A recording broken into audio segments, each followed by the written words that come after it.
Galatians verse 2, chapter 11 to 21 shows the reader a conflict between two chosen men. They are Peter and Paul. The conflict started with the trivial matter, which is sit with. For before that certain came from James, he did eat with the Gentiles. But when they were come, he withdrew and separated himself, fearing them which were of the circumcision. And the other Jews dissembled likewise with him, insomuch that Barnabas also was carried away with their dissimulation. At glance, we can see that Peter's attitude in this story is wrong.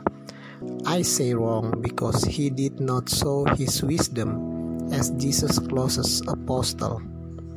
By separating himself from the Gentiles, he showed his inconsistency. His acts seem a hypocrite. But here, I can't say him totally wrong. If I were in his position, I might do the same because I was a leader of Jerusalem church and I must keep my reputation as a great apostle who already won 3,000 Jews became Jesus followers. By reading this section, we get first point that even though Jesus' follower as great as Peter, who already lived together with Jesus, still falls into a dilemma when taking a decision about faith truth. The second point is how Paul showed his consistency and deeper understanding of Paul of gospel truth. In Galatians verse 2, chapter 14, Paul showed that they walk not uprightly according to the truth of the gospel. He said unto Peter before them all. He corrected this publicly, that God's love and the salvation were not hampered by written laws such as the law.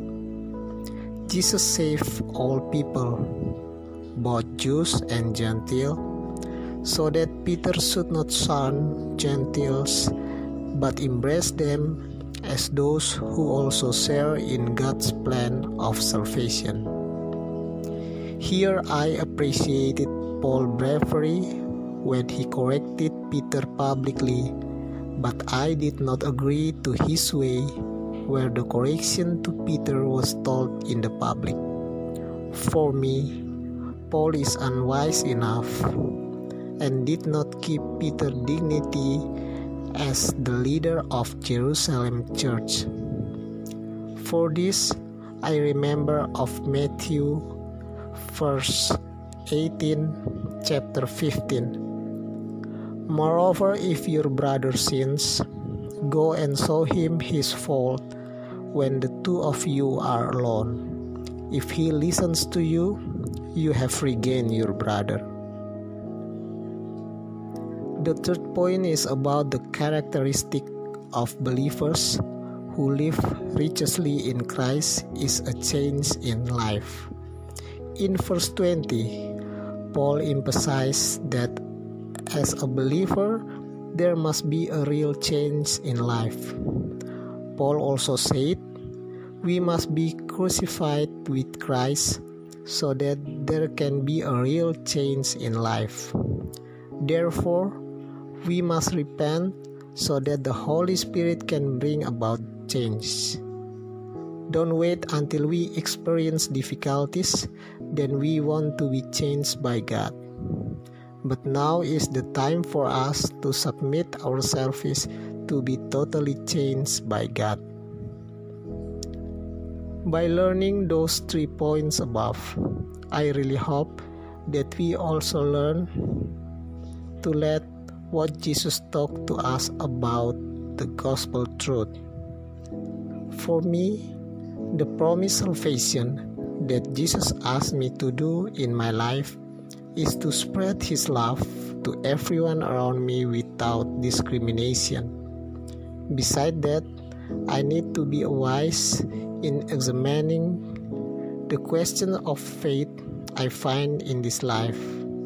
Then the important thing is to let the Holy Spirit works, so I know well what Jesus wants me to do as his follower.